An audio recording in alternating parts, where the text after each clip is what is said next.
Ver el tema de la comunicación entre procesos. Nosotros veníamos viendo que la multiprogramación,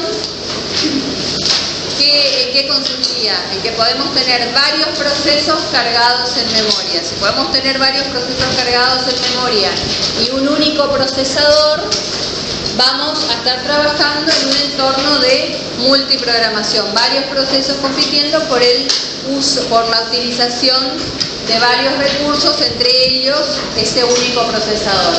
Multiprocesamiento, cuando podemos tener varios procesos y a su vez varios procesadores. Entonces podemos distribuir la ejecución de los procesos entre varios procesadores. Y vamos a ver en unidades más adelante lo que es el procesamiento distribuido, que tiene que ver con varios procesos ejecutándose en múltiples computadoras que se encuentran distribuidas.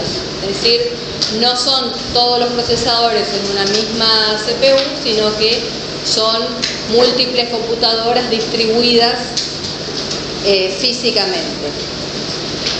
Y vimos el concepto de concurrencia, ¿sí? Nosotros decíamos, bueno, cuando tenemos un solo procesador, tenemos varios procesos que intercalan la ejecución en ese único procesador. En cambio, si tenemos múltiples procesadores, podemos tener varios procesos ejecutándose a la vez. Entonces decíamos, cuando tenemos un solo procesador, decimos que la ejecución es concurrente. ¿Por qué? Porque todos los procesos que están en la cola de listo son procesos que podrían ejecutarse en el mismo momento si hubiera un procesador para cada uno. Pero como no hay un procesador para cada uno, entonces esos procesos se intercalan y se ejecutan en forma concurrente. Cuando hay múltiples procesadores, nosotros podemos tener, por un lado, varios procesos ejecutándose en diferentes procesadores, o bien si trabajamos con el concepto de hilos, varios hilos de un proceso o de varios procesos ejecutándose en diferentes procesadores. Pero a su vez podemos tener colas de listo por cada procesador. Entonces vamos a tener procesos alternando el uso de un procesador, pero varios procesos ejecutándose en paralelo. ¿Sí? ¿Se entiende? Nosotros tenemos 20 procesos para ejecutar y 2 procesadores, vamos a poder tener siempre a 2 procesos o 2 hilos corriendo en simultáneo, pero todos los demás procesos van a intercalar el uso de alguno de los 2 procesadores. ¿Sí? Por eso acá dice, en un sistema multiprocesador, los procesos pueden intercalarse y superponerse. Y como habíamos visto, algunas aplicaciones pueden implementarse como un conjunto de procesos que se ejecutan en forma concurrente. De hecho, cuando se planifican los hilos, hay que establecer la precedencia de esos hilos para saber cuándo pueden ejecutarse, cuándo tienen que esperar a que otro hilo termine para que ese hilo pueda ejecutarse. Habíamos dicho también que las funciones del sistema operativo son, por un lado, llevar un control de los procesos. ¿A través de qué lo hacen? Del PCB. Mediante el PCB saben cuál es la próxima instrucción, o sea, si el proceso se está ejecutando o está en algún otro estado.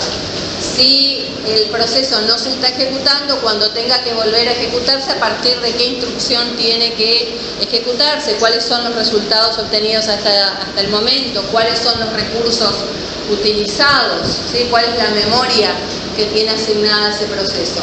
Y si la memoria asignada al proceso se modifica durante la ejecución, el PCB va a ir llevando esas modificaciones.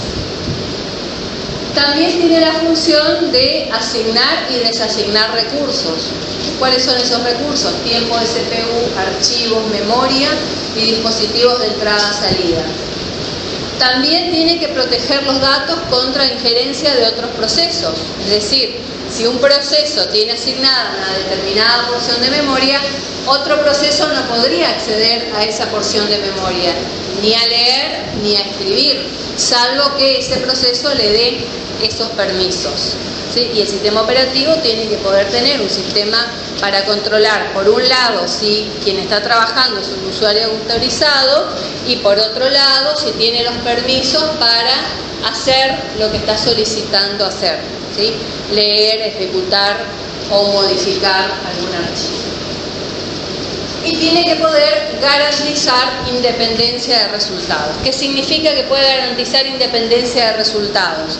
Que si ejecutamos n veces un mismo conjunto de procesos con el mismo conjunto de datos, independientemente del orden en que se ejecuten, tiene que dar los mismos valores. O sea, el resultado tiene que ser el mismo para cada conjunto de procesos con el mismo conjunto de datos, independientemente del orden en que se ejecute.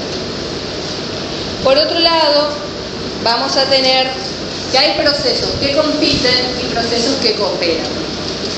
Los procesos que compiten entre sí son los procesos independientes, es decir, que no dependen de resultados de otros procesos y no generan resultados para otros procesos. Son independientes entre sí, por lo tanto, los demás procesos no conocen de su existencia y el proceso, a su vez, no conoce la existencia de los demás procesos. Entonces, son procesos que compiten por el uso de los recursos. Y la existencia de procesos independientes que compiten por el uso de los recursos generan problemas de interbloqueo e inanición. Es decir, podría suceder que, por ejemplo, un proceso espere indefinidamente por un recurso y nunca lo consiga porque todos los demás procesos que a lo mejor pueden tener más prioridad que él van obteniendo ese recurso. Entonces, por un lado, podría caer en inanición. Por otro lado, podría suceder que nosotros tenemos el proceso 1 que solicita un determinado recurso que está asignado al proceso 2, que a su vez solicita otro recurso que está asignado al proceso 1. Entonces, como el proceso 1 tiene asignado el recurso 2,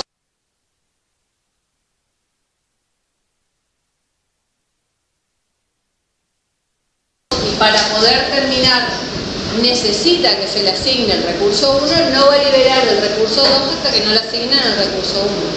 A su vez, el proceso 2 tiene asignado el recurso 1 y necesita para poder finalizar el recurso 2 y no va a liberar el recurso 1 hasta que lo tenga asignado.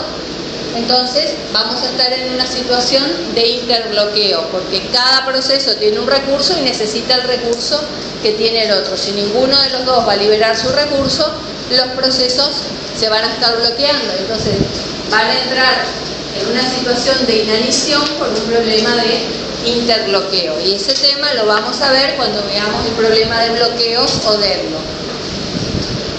Y después existe otra forma de interacción entre los procesos, que es la cooperación, ¿sí? En ese caso, los procesos conocen de la existencia de otros procesos porque comparten información con ellos, ya sea porque generan información para otros procesos, ya sea porque otros procesos generan información para ellos, o porque los dos generan información que les sirve a los dos procesos. Si los dos procesos pueden entrar a modificar la misma base de datos, cada proceso genera información que le sirve al otro. Y el problema que se genera acá es el de la comunicación entre procesos, porque si varios procesos comparten un mismo recurso, entonces hay que ejercer ciertos controles sobre esos recursos para que la utilización de los mismos y principalmente la modificación no genere inconsistencia, ¿sí? Es decir, no debería suceder que si dos procesos tienen acceso de escritura a un archivo, los dos puedan entrar a la vez a modificar el archivo. Porque ¿qué va a pasar? Va a quedar, ¿qué modificación? La última, y la otra se va a perder, ¿sí? Pero desde el punto de vista de los procesos, ellos van a seguir ejecutándose con el concepto de que ese trabajo ya se hizo. Entonces el archivo va a quedar inconsistente, pero nadie se va a dar cuenta de que hubo un error, ¿sí? Y ese es el famoso caso que siempre lo ponemos acá como para que se entienda, de que dos personas compren el mismo asiento. Que nadie se va a dar cuenta hasta que sea el momento de que salga el avión o salga el colectivo y aparezcan dos personas que tienen el mismo asiento vendido por la empresa.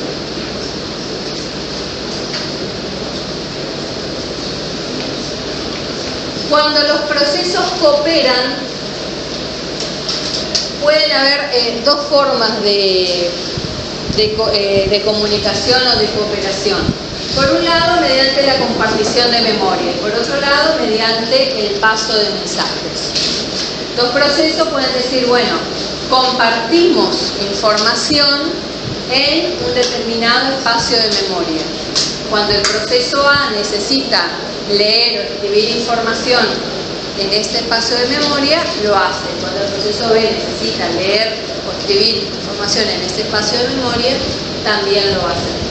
Y otra forma de hacerlo es decir, bueno, si el proceso A va a producir información que necesita el proceso B, el proceso A va a generar esa información, se la va a enviar al kernel a través de un buzón y el kernel la va a distribuir, o sea, la va a llevar hasta el proceso destinatario y viceversa. Es decir, los procesos no entran a una zona de memoria compartida, sino que se comunican mediante mensajes.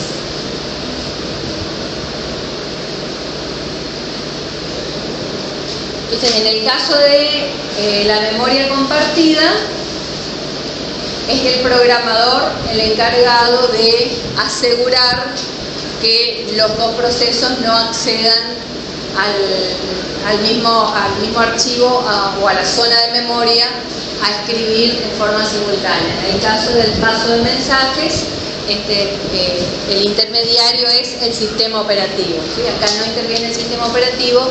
En el caso del paso de mensajes sí interviene el sistema operativo. Ahora bien, habíamos dicho que una de las funciones principales del sistema operativo era garantizar la independencia de resultados. Es decir, no debería suceder que según el orden en que se ejecuten los procesos, el resultado de las ejecuciones sea diferente. Si eso ocurriera, estaríamos ante un problema que se conoce con el nombre de condición de competencia. Si el orden de ejecución de los procesos va a determinar cuál es el resultado de esa ejecución, entonces no hay independencia de resultados, ¿sí? Porque dos procesos trabajando con los mismos datos, independientemente de cómo se ejecuten, tienen que tener el mismo resultado. Si eso no sucede, estamos ante un problema de condiciones de competencia. ¿Y cómo se soluciona ese problema? Mediante la exclusión mutua, ¿sí? Porque, ¿se acuerdan? Decíamos recién, dábamos recién un ejemplo. Decíamos, bueno, si dos procesos entran a la vez a modificar un archivo, ¿de qué va a depender qué modificación queda? ¿De quién entre primero? Si A entra primero y B entra después, ¿qué modificación queda? La de B. Si es a la inversa, si B entra primero y A entra después, queda la modificación de A. Si cada uno entra en diferentes momentos, van a quedar las dos modificaciones. Entonces, según el orden en que se ejecutan los procesos, va a ser el resultado. Y en realidad, no debería importar el orden, sea cual sea el orden en que se ejecutan, el resultado siempre tiene que ser el mismo. Los dos escriben, los dos hacen su modificación en el archivo y esta modificación queda plasmada en el archivo. Entonces, la única forma de resolver este problema es garantizando la exclusión mutua. ¿Qué significa garantizar la exclusión mutua? Que cuando dos o más procesos comparten un espacio de memoria, el acceso para modificar ese espacio de memoria tiene que ser restringido a un solo proceso por vez. Es decir, cuando un proceso entra a modificar, ningún otro proceso puede entrar ni a modificar ni a leer, porque si un proceso está leyendo mientras otro está modificando, si lee antes de que el otro modifique, va a tener un valor. Si lo lee después, va a tener otro. Entonces, cuando un proceso ingresó a esa zona de memoria a escribir, ningún otro proceso puede acceder, ni para escribir ni para leer.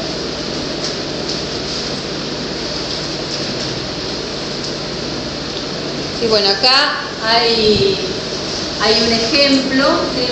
Nosotros decimos, bueno, tenemos esta función o este procedimiento y dos procesos que lo utilizan, pero son dos procesos diferentes que van a ingresar caracteres diferentes. Entonces supongamos que el proceso 1 se viene ejecutando, hace una llamada al procedimiento y el quantum le alcanza hasta ejecutar esta primera instrucción y ahí es interrumpido. Entonces el proceso 1, ¿qué hace? Ingresa a la variable end el valor de teclado, el valor que presiona en el teclado el usuario, ¿sí? Y es interrumpido, se ejecuta el proceso 2. El proceso 2, ¿qué va a hacer? Va a hacer lo mismo, digamos, pero pongamos el proceso 2 viene ejecutándose, pide ejecutar este procedimiento y el quantum le alcanza hasta la segunda instrucción, o sea, hasta la ejecución de la segunda instrucción. Entonces el proceso 2, ¿qué hace? Va a escribir en la variable end el valor i y va a copiar a la variable de salida el valor de entrada. Entonces salida va a tener el valor i. Ahora se ejecuta el proceso, ahora se interrumpe el proceso 2, sigue ejecutándose el proceso 1. Proceso 1 ya había leído i, x, le había asignado a la variable de entrada y ahora va a ejecutar la siguiente instrucción. ¿Qué va a hacer? Va a transferir el valor de la variable de entrada a la variable de salida. Pero ¿qué pasó? ¿Qué hay en entrada ahora? ¿X? No, ahora hay una i. Por lo tanto, lo que va a transferir es una i y la que va a mostrar a la salida es una i. Y sin embargo, la persona tecleó una x. ¿Sí? Ahora, si los procesos no son, si son interrumpidos o ejecutados en diferente orden, el resultado va a ser diferente. En lugar de mostrar una i, se va a mostrar una x, y si los dos se ejecutan uno a continuación del otro, el proceso 1 va a mostrar x y el proceso 2 va a mostrar y. ¿Sí? ¿Cuál es el problema acá?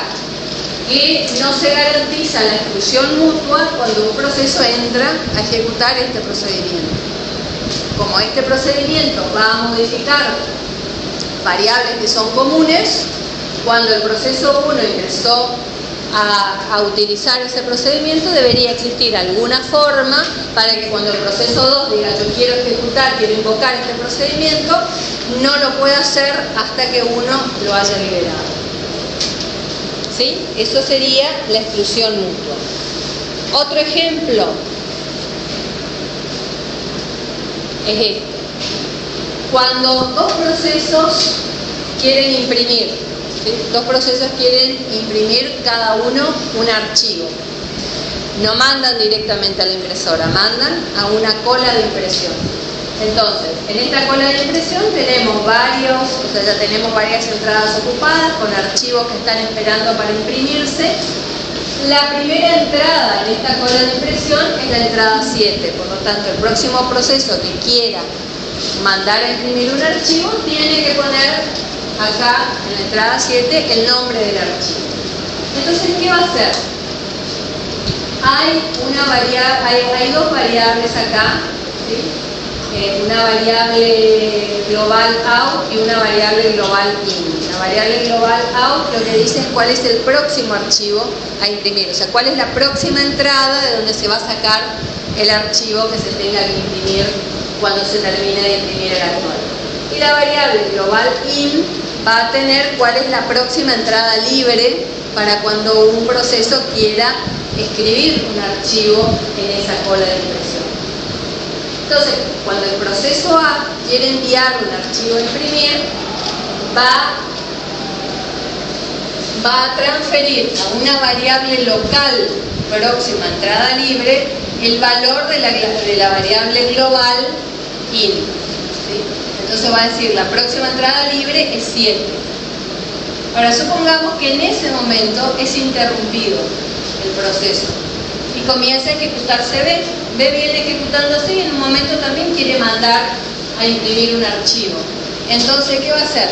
Va a leer cuál es la próxima entrada libre. Como la próxima entrada libre no se modificó, ¿cuál va a ser? 7.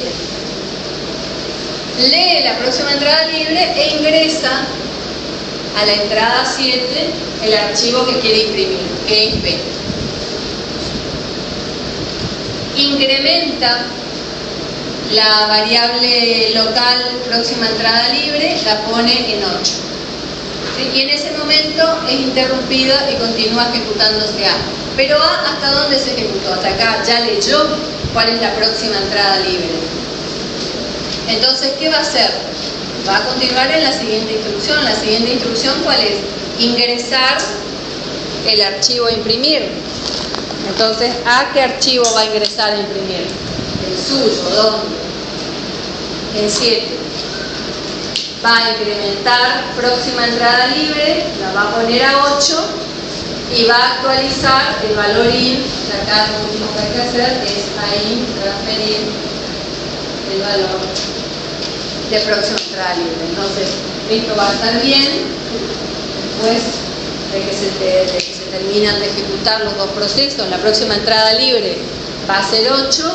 Cada proceso ubicó su archivo en la cola de impresión y cada uno va a seguir. Ahora hay un proceso que no va a imprimir, que es, en este caso, B. Según cómo se vayan intercalando, A va a imprimir, B va a imprimir o los dos van a imprimir.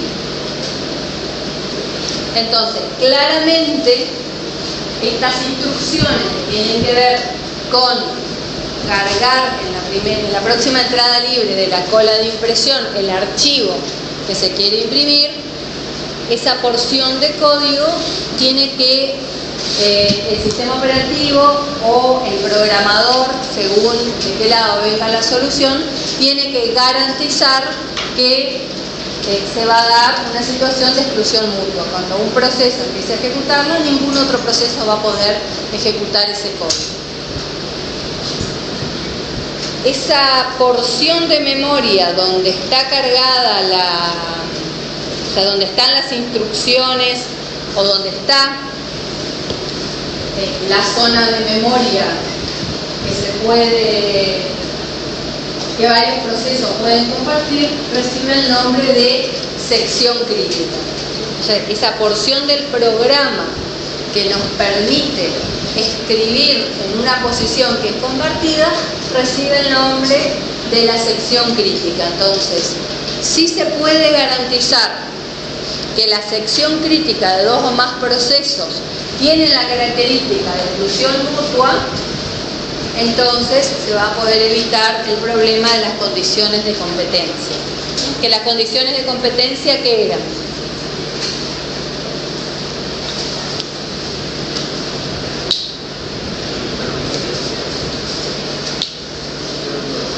¿Cómo? No, ese es otro problema.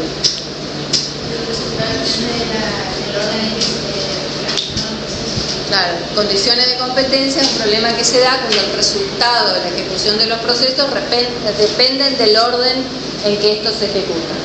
¿Sí? Ahí no hay independencia de resultados.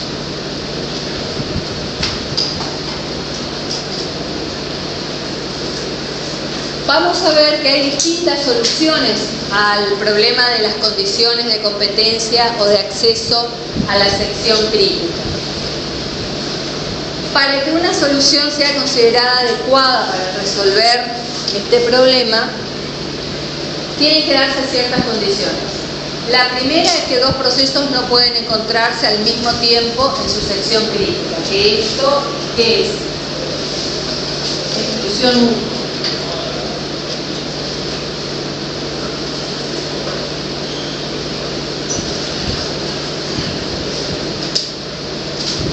Otra condición es que la solución no debe depender de hipótesis sobre velocidad y número de CPU.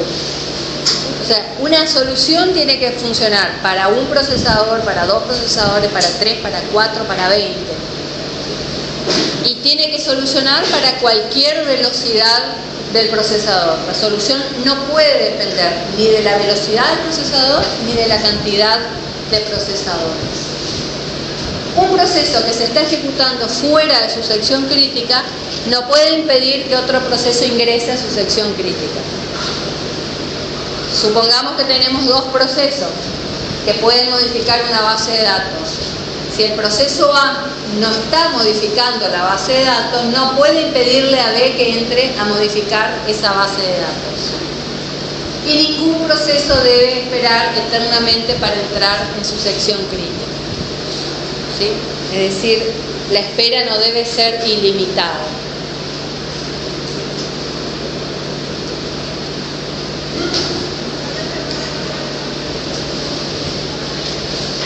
Y lo anterior está vinculado con que también un proceso que se encuentra dentro de su sección crítica tiene que abandonarla en un tiempo finito. Es decir, un proceso no puede quedarse eternamente ejecutándose en la sección crítica. Tampoco un proceso debe consumir tiempo de ejecución mientras espera por un recurso. Si el proceso para continuar ejecutándose necesita acceder a un recurso y no puede acceder porque otro proceso lo está utilizando, ese proceso debería bloquearse, no debería continuar ejecutándose, porque si continúa ejecutándose, ¿qué estaría haciendo? Estaría preguntando constantemente, ahora puedo entrar a modificar, ahora puedo entrar, ahora puedo entrar, ahora puedo entrar, todo el tiempo hasta que se le termine su tiempo de CPU. Entonces se hace ineficiente el uso del procesador. Y no deben existir procesos privilegiados que monopolicen el uso de la sección crítica. Es decir, no deben existir prioridades para el ingreso a la sección crítica. Existen distintos tipos de soluciones. Hay soluciones por software, es decir, son técnicas que los programadores tienen que utilizar para garantizar que cuando dos o más procesos o hilos dentro de su proceso van a entrar a una sección crítica, ellos mismos deben programar las medidas remediales para que eso no suceda. Es decir, desde dentro de la aplicación se tiene que garantizar que dos o más procesos no van a poder entrar al mismo tiempo a la sección crítica. Es decir, si ustedes están desarrollando una aplicación que va a permitir modificar bases de datos y van a tener varios usuarios que puedan acceder a esa base de datos, van a tener que programar dentro de su aplicación la forma en que van a impedir que más de un usuario por vez ingrese a la sección crítica, o sea, ingrese a modificar la base de datos. ¿Cuáles son los modelos que existen? El de variable de cerradura, alternancia estricta y solución de Peterson. Después hay soluciones por hardware. Las soluciones por hardware ofrecen solucionar el problema mediante instrucciones especiales de máquina. Una de ellas es la inhabilitación de interrupciones, es decir, cuando un proceso ingresa a su sección crítica, inhabilita las interrupciones y cuando abandona la sección crítica, las habilita de nuevo. Esas son instrucciones especiales de máquina, es decir, que son privilegiadas, solamente la podría utilizar el sistema operativo. El problema de inhabilitar las interrupciones es que cuando se inhabilitan las interrupciones, aunque el proceso no esté haciendo uso de la CPU, ningún otro proceso va a poder acceder al procesador. Y después hay otras soluciones que tienen soporte del sistema operativo o de los lenguajes de programación, que son los semáforos, los monitores y el paso de mensajes.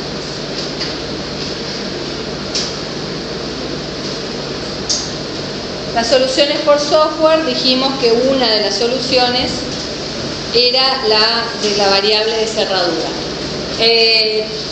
Ustedes van a ver en los libros que las soluciones se presentan ya escritas, un algoritmo escrito en algún lenguaje, Java, C, la bibliografía. Nosotros acá lo que hicimos fue hacerles un diagrama de flujo para que resulte más fácil de entender, porque en realidad lo que necesitamos es que se entienda lo que se hace, no todavía que programen.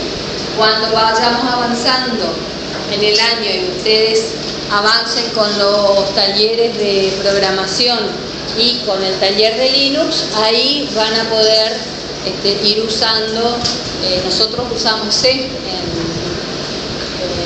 talleres de Linux, pero inclusive el profesor ya les deja material también para aprender a usar C, digamos un C básico para lo que es sistemas operativos y modificaciones de determinadas partes. Nosotros, bueno, acá tenemos el modelo de la variable de cerradura. ¿Qué es la variable de cerradura? Se define una variable que inicialmente va a estar en 0. ¿Sí? Cuando un proceso quiere entrar a la sección crítica, va a preguntar si esa variable está en 0. Si está en 0, la va a poner en 1, se va a ejecutar en la sección crítica. Cuando sale de la sección crítica va a volver a ponerla a 0 y va a volver a ejecutarse en su sección no crítica. Si el proceso se viene ejecutando y en un determinado momento dice, ahora quiero modificar la base de datos. Bueno, va a verificar si la variable de cerradura está en 0. Si no está en 0, ¿qué significa? Que algún proceso entró a la base de datos para modificarla. Por lo tanto, este proceso no va a poder entrar y va a continuar preguntando si la variable turno es 0 hasta que la variable turno sea distinta de 0. Si la variable turno es 0, dijimos, la pone a 1 para que a partir de ahora ningún otro proceso la encuentre en 0 y entre a la base de datos, y va a entrar a la base de datos a escribir. Cuando termina la escritura la pone en 0 y vuelve a ejecutarse en su sección no crítica, es decir, sigue ejecutando instrucciones que no afectan a la sección crítica. Bueno, ¿cuál es el problema que encontramos acá? Primero es que se consume tiempo del procesador aun cuando no se puede acceder al recurso, ¿sí? Porque este proceso, si está programado en round robin, va a seguir preguntando si la variable turno es 0 hasta que se le acabe el tiempo de uso del procesador. ¿Y el proceso tiene chance de que la variable esa cambie? No, porque tiene que abandonar el procesador para que en algún momento entre a ejecutarse el proceso que está escribiendo en la base de datos, es decir, el que se está ejecutando en la sección crítica. Mientras ese proceso no tenga acceso al procesador, no va a poder modificarse la situación del proceso actualmente. Por lo tanto, va a estar constantemente preguntando por algo que no va a suceder hasta que él abandone el procesador. ¿Profesora? Sí. ¿Ese sería un ejemplo interbloqueo? No, porque en algún momento este proceso va a abandonar el procesador y le va a tocar a otro ejecutarse. Ahora, ¿cuál es el otro problema? Podría suceder que el proceso lee que la variable turno es igual a 0. Después de leer que la variable turno es igual a 0, es interrumpido acá. ¿Sí? Ahí se terminó su quantum de tiempo. Se ejecuta otro proceso y en algún momento dice, quiero entrar a mi sección crítica. ¿La variable de turno es 0? ¿Sí o no? Sí, es 0. Por lo tanto, el otro proceso también la encuentra en 0, la va a poner a 1 y va a entrar a la sección crítica. Pongamos que está ejecutando en la sección crítica, se terminó su quantum, vuelve a la cola de listo, vuelve a ejecutarse el proceso anterior. ¿Desde dónde se va a ejecutar? Desde acá, porque ya leyó que la variable turno era 0, por lo tanto, ¿qué va a hacer? La va a poner a 1 y va a entrar a la sección crítica. Entonces, el proceso 1 y el proceso 2 van a estar ejecutándose en su sección crítica a la vez. ¿Sí? Y no se cumple con la condición de exclusión mutua. Bueno, ustedes van a ver que acá se va simulando, digamos, todo esto que yo dije, se va simulando ahí. Y la conclusión dice que P_i más 1 se ejecutarán en su sección crítica al mismo tiempo. Esto es para que lo usen cuando están estudiando.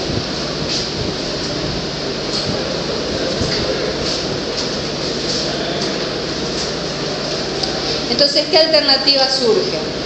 Surge la alternativa de la alternancia estricta, ¿sí? Que dice, bueno, si nosotros tenemos dos procesos, por ejemplo, el proceso A y el proceso B, el proceso A, el corresponde el valor 0, al proceso B le corresponde el valor 1. Entonces decimos, bueno, el proceso 0 se está ejecutando en su sección no crítica. En un momento desea entrar a la sección crítica y pregunta, ¿el turno es de 0? Sí, inicialmente el turno está en 0. Dice, ¿el turno es de 0? Sí. O sea, si es su turno, entonces entra a la sección crítica. Cuando abandona la sección crítica, dice, ahora el turno es del próximo. ¿Sí? Es decir, el turno es de 0 más 1, ahora el turno es de 1. Y vuelve a ejecutarse a su sección no crítica. Si mientras el proceso 0 se está ejecutando acá, el proceso 1 ingresó y va a preguntar, ¿el turno es de 1? No. Entonces va a implementar espera activa, es decir, va a seguir consumiendo CPU, tiempo de CPU, hasta que se le termine el cuántico. Ahora, podría suceder que 0 se ejecuta en su sección crítica, le da el turno a 1 y pasa a ejecutarse a su sección no crítica. Cuando 1 entra a ejecutarse, no pide entrar a su sección crítica, porque está realizando nomás la base de datos, está haciendo consultas, pero no quiere hacer ninguna modificación. Entonces, no entra a la sección crítica. Cuando le toca ejecutarse otra vez a 0, 0 que sí está haciendo modificaciones en la base de datos, va a querer ejecutarse en la sección crítica. Va a decir, ¿el turno es de 0? ¿Y es de 0 el turno o no? No, el turno es de 1. Como el turno es de 1, 0 no va a poder entrar a la sección crítica. ¿Y no va a poder entrar hasta cuándo? Hasta que 1 entre. Si a 1 en todo el día no se le ocurre entrar a la sección crítica, 0 no va a poder entrar más a la sección crítica. ¿Y ahí qué condición no se cumple?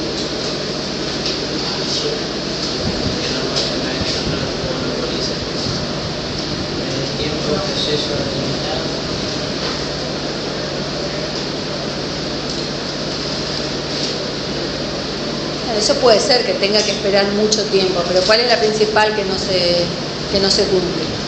Que un proceso que está fuera de su sección crítica, que es 1, le está impidiendo a 0 que entre a la sección crítica. ¿Sí? ¿Se acuerdan la tercera condición?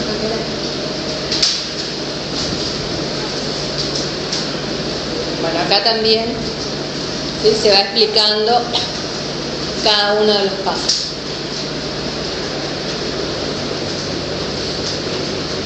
Bueno, entonces Decker ensaya con otra estrategia.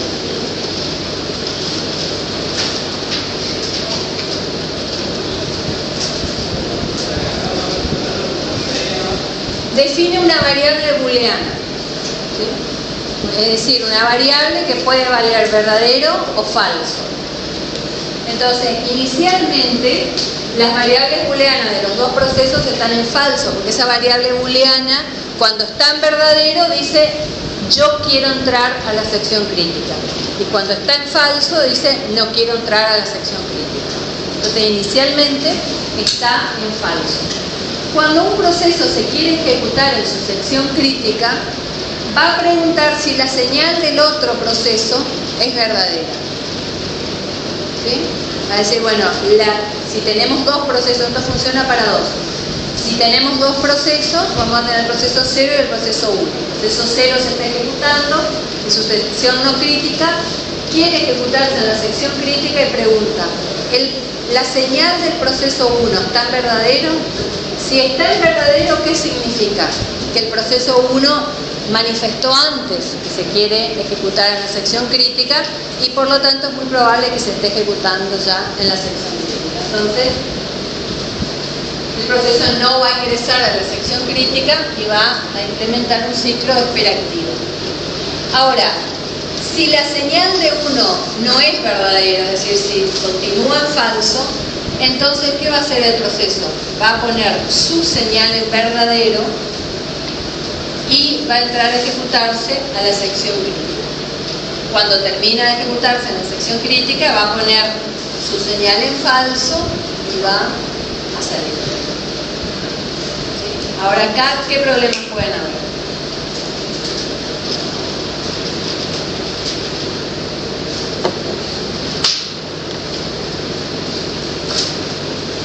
Antes de cambiar falso.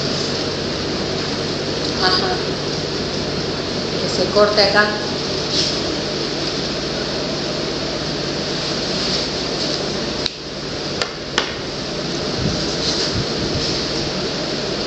Ahí decimos, pero tenemos el proceso 0, está ejecutando la señal de 1, vamos a tener señal de 0, falso, señal de 1, falso.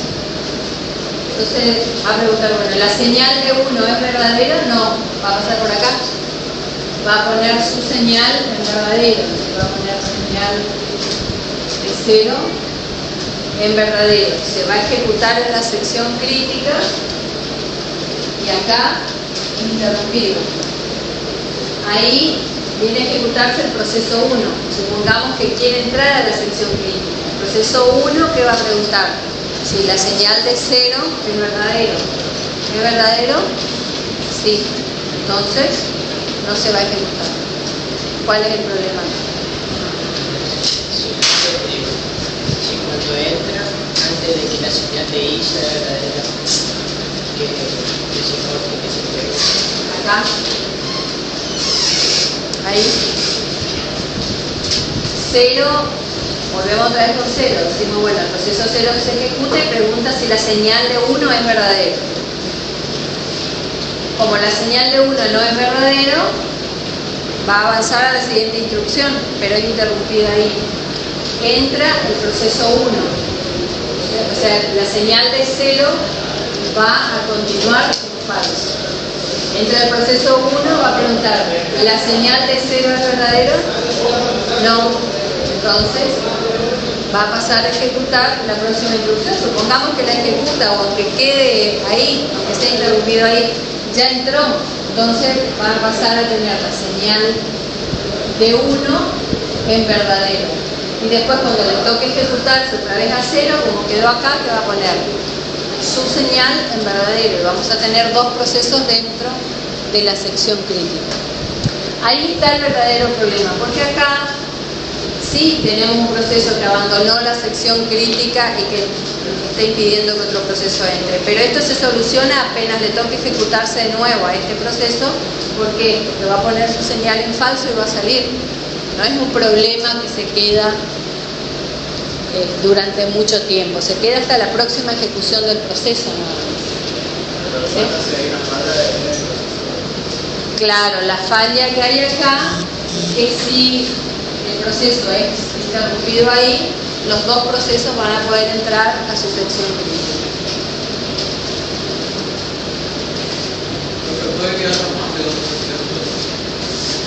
Puede que haya más, estas son soluciones pensadas para dos procesos. En el Silversat hay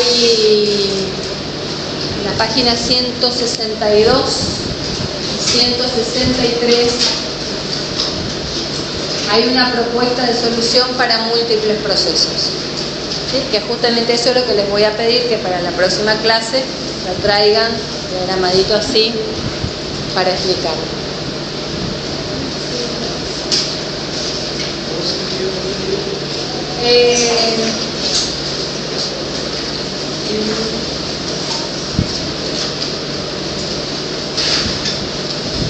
Está entre los libros que pusimos los links en el campus. Ahí está.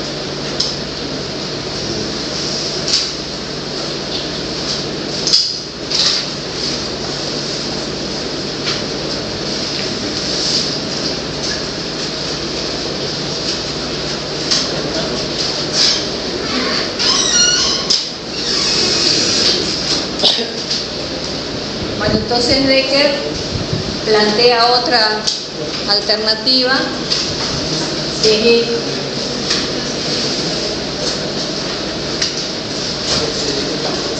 parecen ustedes resolviendo los problemas de algoritmo o de lenguaje de máquina.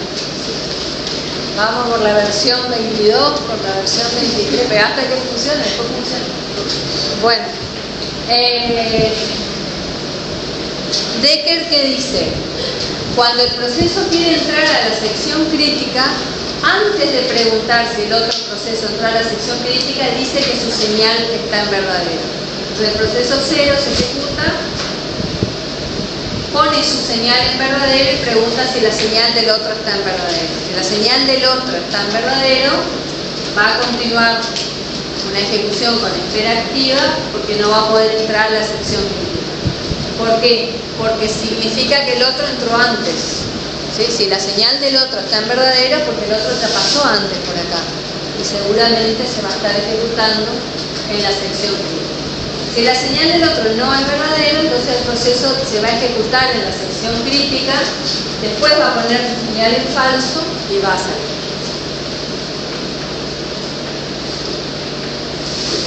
Bueno, a ver, busquen a ver si esto funciona o no.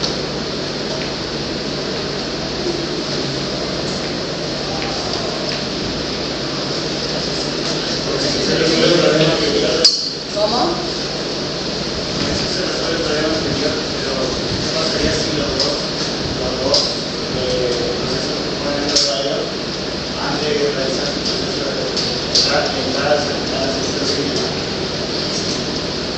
¿Qué pasaría? El proceso 0 pone su señal en verdadero y se interrumpe. Después llega el proceso 1, pone su señal en verdadero y se interrumpe. Decimos señal de 0 verdadero, señal de 1 verdadero. O continúa, ¿sí? Uno continúa y pregunta, la señal de 0 es verdadera? Sí, porque entró antes y fue interrumpido. ¿Sí? Después viene uno, pone su señal en verdadero y pregunta si la señal del otro es verdadera. La señal del otro es verdadero, sí, entonces no puede entrar. Después le toca ejecutarse otra vez al proceso 0. ¿Desde dónde se va a ejecutar? Desde acá. Ya puso su señal en verdadero. Yo voy a preguntar si la señal de 1 es verdadero. ¿Sí? La respuesta que va a ser sí. Entonces, ¿qué va a pasar? Que ninguno de los dos va a ejecutarse nunca en su sección crítica. ¿Sí? Se tiene que dictar otra cosa de que... ¿Sí? No.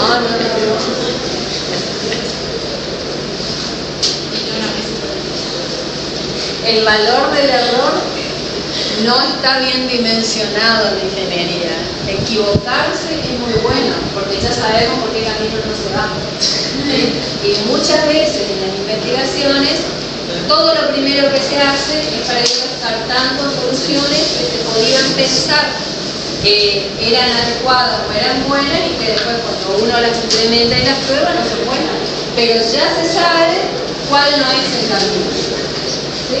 Y es un avance importante, así que no menosprecien el error.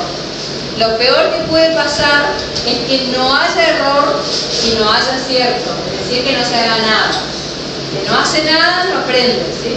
Era el algoritmo. ¿Cuál es el secreto?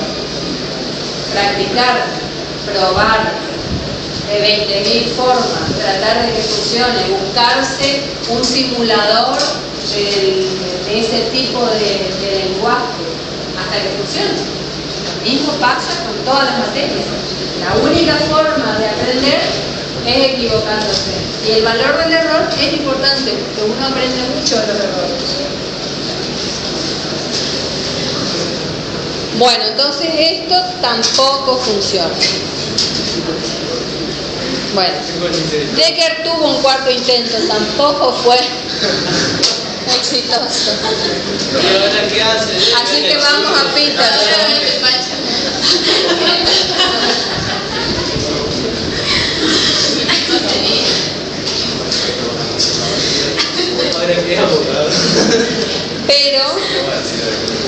Pero Decker dio las bases para la solución que funciona desde el punto de vista del usuario. Porque ¿cuál era el problema con el que se enfrentó Decker? Que nunca se planteó una hipótesis de algo que no sucede. ¿Por qué? Porque la única forma que tenemos de que las soluciones de Decker funcionen es decir que en una misma instrucción puedan ejecutarse varias instrucciones. ¿Vieron como veíamos con el join count? Decíamos, cuando se ejecuta el join count, ¿qué pasa?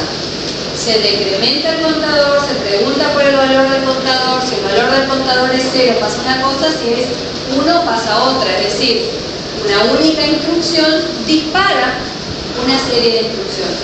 Eso es algo que en general no se nos ocurre que pueda suceder. Cada instrucción dispara una única acción. Entonces el problema de Decker era que él quería resolver este problema con instrucciones típicas. Peterson, ¿qué dice? Si nosotros pudiéramos conseguir que exista una instrucción única e indivisible, es decir, que cuando se dispara esta instrucción internamente no se divide en instrucciones que pueden ser interrumpidas, entonces este modelo va a funcionar. ¿Por qué? Porque vamos a tener la variable booleana y la variable de cerradura. Entonces vamos a decir, cuando se está ejecutando el proceso 1 va a poner su señal en verdadero. Va a decir, yo quiero entrar a la sección crítica, pero le voy a asignar el turno al otro proceso. Le voy a asignar el turno a 1.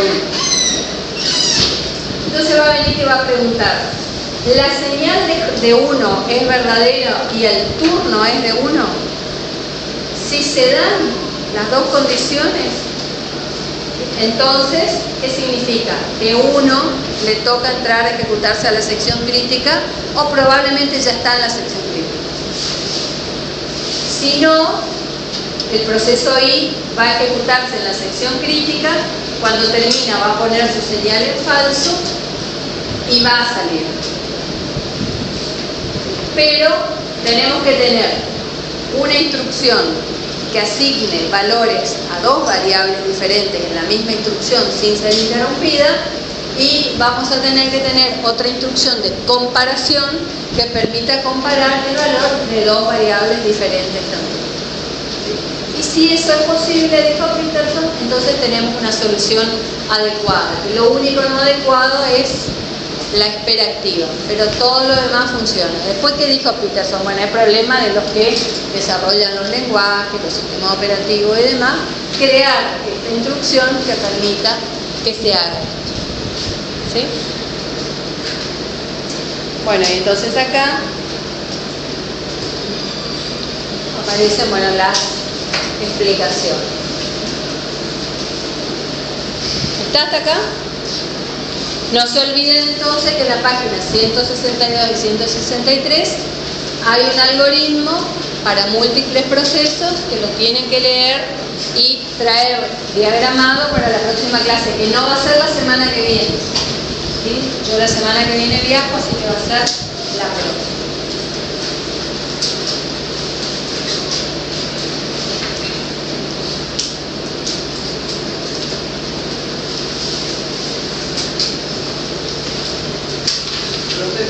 ¿Sí?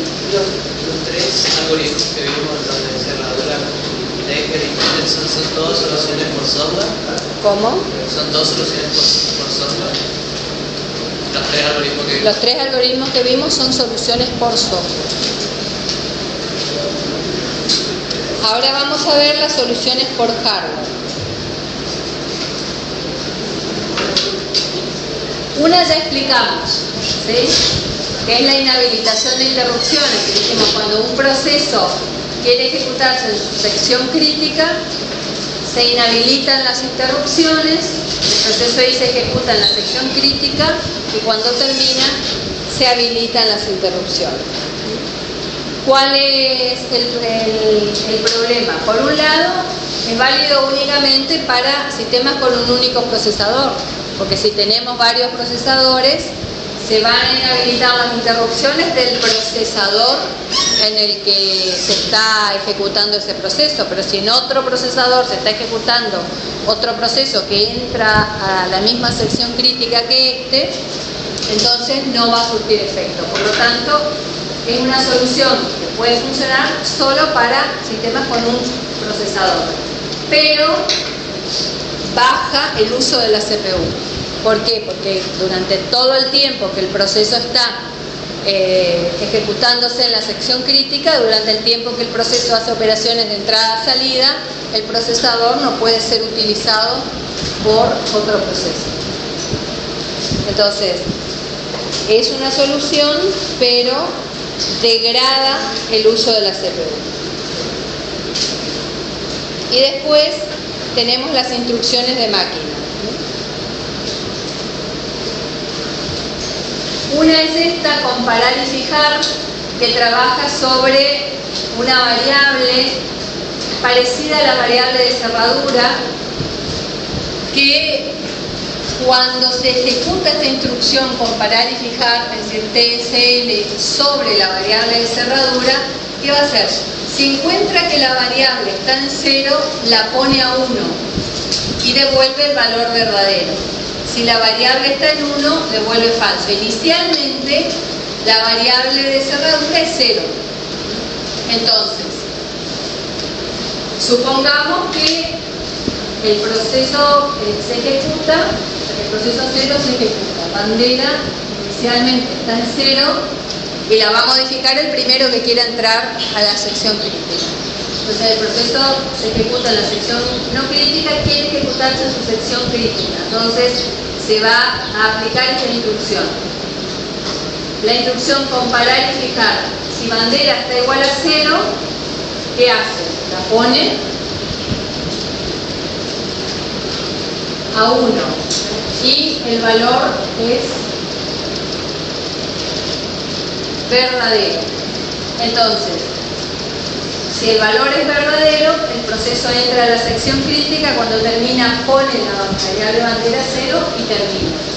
Si mientras este proceso se está ejecutando en la sección crítica viene otro, ¿qué va a hacer? Va a ejecutar esto y va a ver, ¿bandera es igual a 0? No, es igual a 1. Entonces, ¿cuál va a ser el valor que va a devolver? Falso. Como el valor es falso, va a volver a ejecutar la instrucción comparar y fijar. ¿Sí? Fíjense que acá se usa lo que pensó Peterson, que existen instrucciones especiales de máquina que permitan ejecutar varias instrucciones en una sola, sin que puedan ser interrumpidas. ¿Sí? En un sistema normal de instrucciones, primero se verifica el valor de bandera, después se modifica su valor, ¿sí? Y después se devuelve el valor de verdad. Entonces, en cualquiera de esas tres instancias se podría estar interrumpiendo la ejecución del proceso.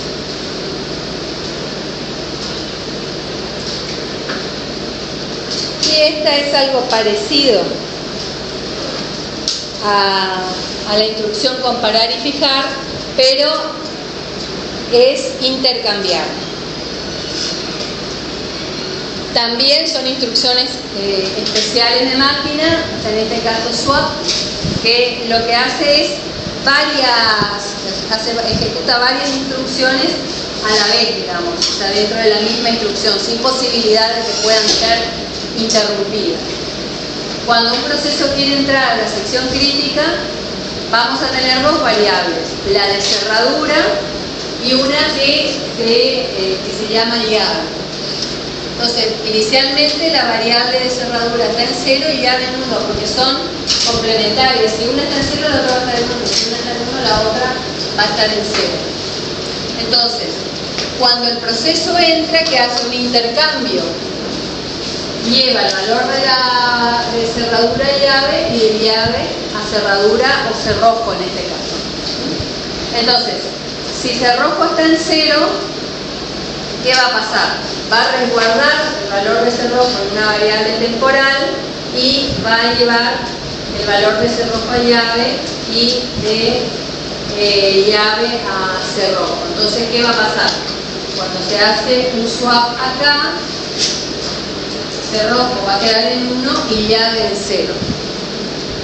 Como se hizo ese intercambio, si el proceso es interrumpido acá, cuando venga otro proceso que quiera entrar a la sección crítica, va a hacer un swap de llave más cerrojo. Entonces, ¿qué va a hacer? Si cerrojo está en 1, ¿qué va a hacer? ¿Cerrojo está en 1 o no? Si cerrojo está en 1, va a llevar el valor de cerrojo a temporal, es decir, a 1. El de llave a cerrojo lo va a poner en 0 y el de temporal a llave lo va a poner en 1. ¿Sí? ¿Se entiende?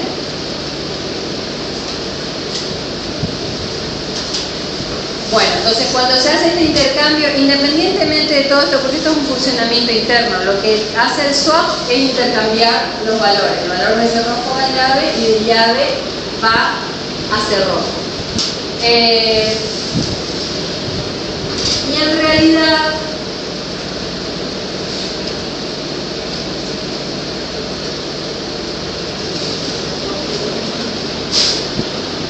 todo debería quedar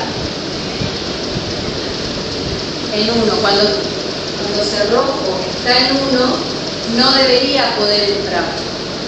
O sea, cuando hace el swap, como cerrojo está en 1, fíjense que después el valor de temporal se lleva también a la llave. Entonces deja en 1 cerrojo y en 1 llave. ¿Cómo? Sí, pero depende del valor del cerrojo. Si el cerrojo está en 0, lo intercambia igual. Y si está en 1, le pone 1 a la dos. ¿Por qué? Porque cuando el cerrojo está en 1, significa que un proceso ya entró. ¿Sí? O sea, si vos tenés que el proceso 0 vino primero y encontró cerrojo en 0 e hizo las modificaciones, entonces ya hay un proceso dentro de la sección crítica. Por lo tanto, cuando encuentra el cerrojo en 1, lo que hace, podría decir, bueno, cuando el cerrojo está en 1 no hago nada, ¿sí? Directamente espero. Pero como la opción de esperar está acá, lo que hace es poner 1 en cerrojo y en llave, es decir, copiar el valor de cerrojo a llave, pero no de llave a cerrojo.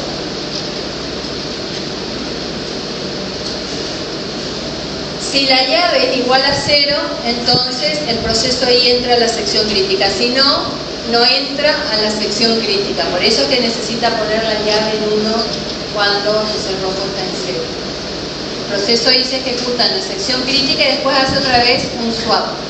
Si llave estaba en 0, pone el 0 cerrojo y pone el 1 la llave. Sale, entonces cuando venga otro proceso, si encuentra el cerrojo en 0, va a poder hacer ese intercambio.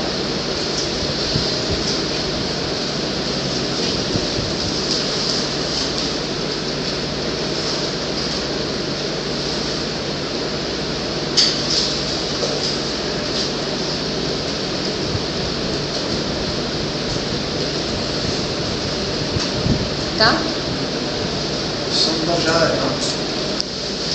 Son siempre, es la llave de cada uno. Cerrojo es 1, pero la llave es de cada proceso. Un cerrojo y 2 llaves. Sí. Un cerrojo y n llaves, una por proceso. ¿Está?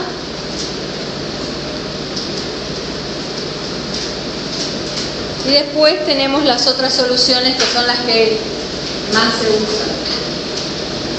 Sobre todas estas instrucciones que dependen de instrucciones especiales de máquina, degradan el uso del procesador y aparte requieren de un soporte del hardware importante.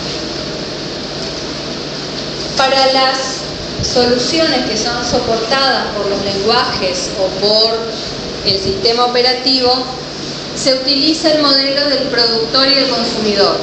Y vamos a dejarlo acá y en la próxima vamos a tomar el tema de los semáforos.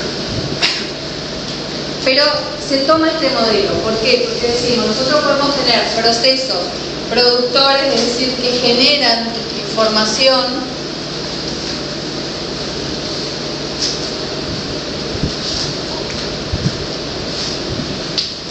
proceso productor que va a generar información que tiene que consumir el proceso consumidor.